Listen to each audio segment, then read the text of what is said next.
Nama saya Dayang Siti Nur Hashimah binti Awang Hashim, nokat pelajar P121058.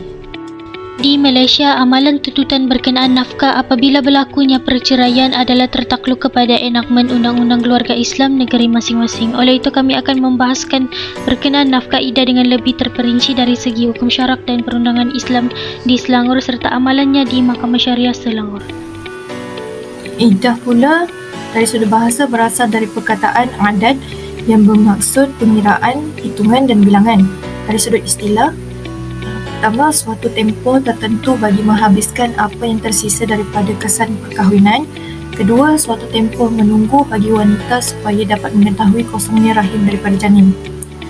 Iddah bermaksud masa menunggu bagi kalangan wanita yang diceraikan oleh suami atau kematian suami untuk membolehkan dia berkahwin, atau untuk menentukan rahimnya bersih, atau untuk mematuhi kesempurnaan ibadat, atau untuk menghilangkan kesedihannya kerana teringatkan suami. Definisi nafkah iddah: apa-apa yang terhad kepada seseorang wanita dalam tempoh iddah perceraiannya yang meliputi nafkah, makan minum, pakaian dan tempat tinggal. Ianya wajib diberikan sama ada diceraikan dalam keadaan mengandung atau tidak mengandung, dan diceraikan sebelum disetubuhi atau diceraikan selepas disetubuhi. Dalil persyariatan boleh rujuk terjemahan surah At-Talaq ayat 6. Tempatkanlah mereka, yakni para isteri yang menjalani iddah, di tempat tinggal kamu menurut kemampuan, dan janganlah kamu menyusahkan mereka untuk menyempitkan hati mereka. Dan jika mereka, isteri-isteri yang sudah ditalak itu, sedang hamil, maka berikanlah kepada mereka melahirkan kandungannya. Kemudian jika mereka menyusukan anak-anakmu, maka berikanlah upahnya kepada mereka, dan musyawarahlah di antara kamu segala sesuatu yang baik. Dan jika kamu menemui kesulitan, maka perempuan lain boleh menyusukan anak itu untuknya. Hadis Nabi Muhammad SAW yang diriwayatkan oleh Ahmad dan An-Nasa'i. Nabi Muhammad SAW bersabda, hanya nafkah dan tempat kediaman untuk perempuan yang boleh dirujuk suaminya. Hadis berkenaan nafkah daripada Sayyidina Aisyah radhiyallahu anhu, bahawa Hindun telah bertanya, wahai Rasulullah, sesungguhnya Abu Sufyan itu seorang yang bakhil. Dia tidak memberi perbelanjaan yang mencukupi untukku dan anak-anakku, kecuali aku ambil perbelanjaan itu dari hartanya tanpa pengetahuannya. Maka jawab baginda, ambillah sekadar yang mencukupi untuk dirimu dan anak-anakmu dengan cara yang baik. 80. Jadi hari ini saya akan membentangkan berkenaan dengan jenis dan tempoh iddah dan juga nilai kadar nafkah iddah. Okey, setiap wanita Islam yang diceraikan oleh suami wajib menjalani tempoh iddah. Namun tempoh iddah adalah berbeza mengikut keadaan, bergantung kepada keadaan isteri sewaktu diceraikan ataupun jenis perceraian. Okey, menurut Abdul Rahman Al-Khaimi terdapat 6 jenis iddah. Yang pertama adalah iddah isteri yang berhaid. Tempoh iddah bagi perempuan yang berhaid ialah selama 3 kali suci. Ini adalah berdasarkan surah Al-Baqarah ayat 228. Seterusnya adalah iddah isteri yang tidak berhaid, seperti perempuan yang sudah tua, perempuan yang belum berhaid kerana masih kecil ataupun belum baligh, maka tempoh iddahnya adalah 3 bulan qamariah. Ini adalah kita boleh lihat dalam surah At-Talaq ayat 4 yang bermaksud dan perempuan dari kalangan kamu yang putus dari kedatangan haid, maka iddahnya adalah 3 bulan. Seterusnya iddah kerana kematian suami. Firman Allah Subhanahu Wa Taala dalam surah Al-Baqarah ayat 234, dan orang yang meninggal dunia di antara kamu sedang mereka meninggalkan isteri, adalah isteri itu menahan diri selama 4 bulan 10 hari. Seterusnya iddah isteri yang hamil. Tempoh nafkah iddah untuk isteri yang diceraikan semasa tengah hamil ialah sebaik sahaja selesai melahirkan anak. Ini adalah berdasarkan kepada firman Allah Subhanahu Wa Taala dalam surah At-Talaq ayat 4 yang bermaksud, dan perempuan mengandung, tempoh iddahnya ialah hingga mereka selesai melahirkan anak yang dikandungnya. Seterusnya yang kelima, iddah isterinya yang suaminya murtad. Okey, kesan murtad dalam suatu perkahwinan ialah ia akan membatalkan sesuatu akad perkahwinan. Jadi tempoh iddah bagi isteri yang berpisah dia ada 2. Jika isteri itu masih dalam keadaan boleh haid, maka iddahnya adalah 1 quru'. Jika isterinya mengandung, maka iddahnya setelah melahirkan kandungan. Yang terakhir adalah iddah disebabkan oleh nikah fasad dan persetubuhan yang syubhah. Jika isteri masih datang haid, maka iddahnya adalah 3 kali quru'. Kedua, jika isterinya tiada haid, maka iddahnya adalah 3 bulan qamariah. Okey, baik. Seterusnya kadar dan nilai nafkah iddah. Berdasarkan firman Allah Subhanahu Wa Taala dalam surah At-Talaq ayat 7, Allah mengarahkan suami, mewajibkan kepada suami untuk memberi nafkah kepada isteri, tetapi mengikut kemampuan si suami. Okay, perceraian semasa suami hidup. Kadar dan nilai nafkah berbeza mengikut sama ada isteri itu diceraikan semasa suami hidup ataupun selepas suami meninggal dunia. Kerana meninggal dunia. Jadi perceraian dengan semasa suami hidup, perceraian dengan talak raj'i ada dua, perceraian dengan talak raj'i dan perceraian dengan talak bain. Okey, jika perceraian itu dengan talak raj'i, sama ada hamil ataupun tidak, maka isterinya berhak untuk mendapatkan nafkah tempat tinggal, makanan, pakaian dan sebagainya. Namun jika perceraian itu disebabkan oleh perceraian dengan talak bain, sekiranya isteri itu hamil, isteri itu layak mendapatkan nafkah seperti talak raj'i, nafkah seperti nafkah makanan, pakaian dan sebagainya. Namun sekiranya isteri itu tidak hamil, maka ia hanya layak untuk mendapatkan nafkah tempat tinggal sahaja. Okey, yang terakhir adalah perceraian disebabkan kematian suami. Suatu perceraian yang disebabkan oleh kematian suami, sekiranya isteri itu mengandung, maka isterinya hanya berhak mendapatkan nafkah tempat tinggal sahaja. Jadi itu sahaja daripada saya. Terima kasih. Assalamualaikum warahmatullahi wabarakatuh. Nama saya Aisyah binti Zulkifli, P120-528. InsyaAllah saya akan membentangkan mengenai peruntukan undang-undang berkaitan nafkah iddah, prosedur tuntutan nafkah iddah dan juga penutup. Bagi peruntukan undang-undang berkaitan nafkah iddah di Selangor, kita tahu bahawasanya setiap negeri mempunyai peruntukan undang-undang yang berbeza mengenai tuntutan nafkah iddah. Yang mana bagi negeri Selangor, nafkah iddah, peruntukan bagi nafkah iddah di negeri Selangor ialah Seksyen 66 iaitu hak terhadap nafkah atau pemberian selepas penceraian, Seksyen 72 iaitu hak tempat tinggal, Seksyen 60 iaitu kuasa mahkamah memerintah nafkah bagi isteri dan efek nusyuz. Seterusnya, peruntukan yang boleh dituntut bersama dengan nafkah iddah ialah Seksyen 70 iaitu menuntut tunggakan nafkah. Yang mana peruntukan ini boleh dituntut bersama dengan nafkah iddah yang tiga tadi.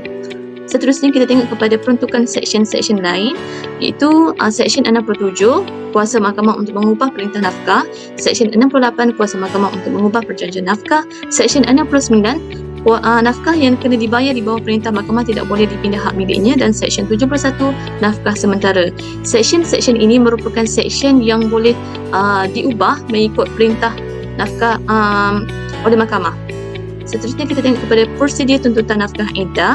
Okey, bagi prosedur tuntutan nafkah iddah di negeri Selangor, pemohon hendaklah membuat permohonan tuntutan nafkah iddah yang mana nafkah iddah yang berjumlah 300,000 ke atas haruslah dibuat di Mahkamah Tinggi Syariah, manakala tuntutan nafkah iddah bagi 300,000 ke bawah haruslah dibuat di Mahkamah Rendah Syariah. Seterusnya, pemohon akan diberi satu borang tuntutan nafkah di mana di dalam borang tersebut terkandung borang dokumen-dokumen yang diperlukan untuk pendaftaran MAN atau tuntutan iddah, pernyataan tuntutan iddah dan juga borang maklumat diri. Jadi, pemohon harus mengisi, menetapkan ketiga-tiga dokumen ini dengan jelas dan tepat, kemudian diserahkan kepada pendaftar. Dan setelah pendaftar berpuas hati, pemohon haruslah membuat pembayaran bagi pendaftaran permohonan tuntutan nafkah iddah tersebut. Seterusnya, mahkamah akan memproses permohonan pemohon dan menetapkan satu tarikh bagi sebutan pertama kes dan menyerahkan satu salinan permohonan atau affidavit beserta resip pembayaran kepada pemohon. Dan pada peringkat penyampaian notis permohonan, sekiranya responden hadir ke mahkamah, maka mahkamah akan menyerahkan satu notis permohonan kepada responden dan akan ditandatangani oleh responden, di mana di dalam notis tersebut dinyatakan tarikh dan juga hari yang perlu dihadiri oleh responden. Dan pada peringkat sebutan permohonan, pemohon dan responden perlu menghadirkan diri ke mahkamah pada hari dan tarikh ditetapkan bagi sebutan pertama kes. Seterusnya kita beralih pula kepada pandangan pakar mengenai nafkah iddah. Menurut Abdul Walid Abu Hassan, nafkah iddah ialah apa-apa yang berhak bagi seorang wanita semasa tempoh iddah perceraian, iaitu meliputi nafkah makan, minum, pakaian dan tempat tinggal. Seterusnya, Imam Syafi'uddin Muhammad Al-Husaini berpandangan bahawa orang perempuan yang beriddah hendaklah tinggal di tempat kediaman iddah dan tidak harus keluar dari tempat kediamannya melainkan keuzuran. Dan menurut pandangan Mukhtar bin Abdullah, sekiranya suami isteri bersetuju supaya isterinya berpindah ke rumah lain tanpa tujuan syarak, maka hukumnya dilarang kerana iddah merupakan hak Allah dan isteri wajib tinggal di rumah itu. Seterusnya, menurut pandangan Dr. Yusuf Al-Qardawi dalam Al-Halal wa Al-Haram, bahawa wanita yang ditalak suaminya diwajibkan oleh syarak untuk tinggal di rumah suaminya sepanjang tempoh iddah dan haram baginya keluar dari rumah tanpa sebab. Menurut Azhar bin Abdul Aziz, bahawa antara kewajipan yang wajib dilalui oleh bekas isteri sebaik sahaja berlaku perceraian ialah beriddah. Kewajipan ini meliputi semua bentuk perceraian sama ada disebabkan perceraian hidup ataupun disebabkan kematian. Seterusnya, kita pergi pula kepada analisis kes-kes berkaitan nafkah iddah.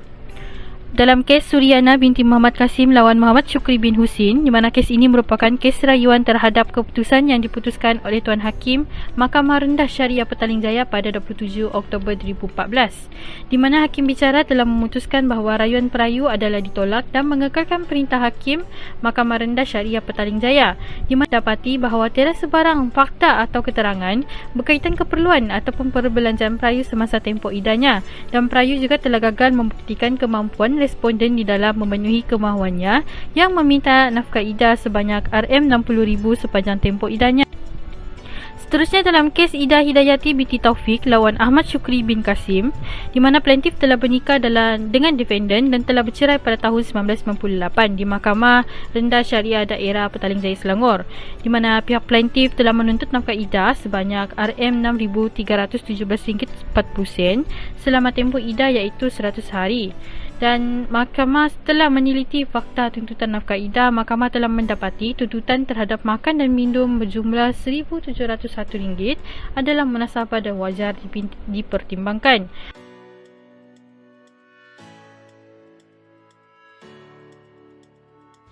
Dalam kes Masiran bin Sa'ad Ali lawan Aziza binti Abdurrahman, dalam kes ni plaintiff dan defendant bernikah pada 16 Disember 1998 dan telah disahkan bercerai dengan talak satu, bahawa defendant tidak pernah disabitkan nusyus. Defendant telah memohon nafkah iddah sebanyak RM1,500 selama tempoh iddah iaitu 3 kali bersuci.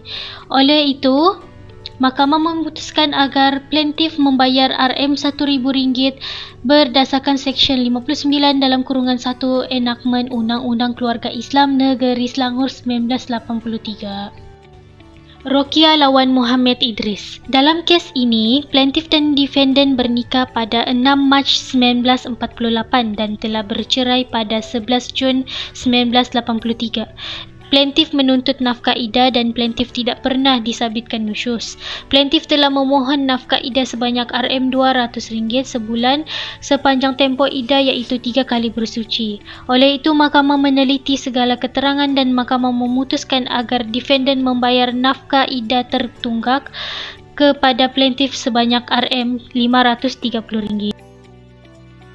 Okay, bagi penutup, tuntutan nafkah iddah boleh dibuat di mana-mana mahkamah syariah di mana tempat isteri bermaksudatin, di mana isteri digalakkan untuk membuat tuntutan nafkah iddah selepas tamatnya tempoh iddah bagi memudahkan mahkamah menentukan jumlah sebenar nafkah yang diperlukan oleh isteri ketika tempoh iddah, dan isteri juga dinasihatkan untuk menyimpan segala bukti kewangan termasuk resit-resit bil-bil apa sahaja yang boleh dijadikan sebagai bukti kewangan. Jadi akhir sekali pemohon perlu mengikuti prosedur yang ditetapkan bagi melancarkan proses tuntutan nafkah iddah. Itu sahaja daripada grup kami. Sekian, Assalamualaikum warahmatullahi wabarakatuh.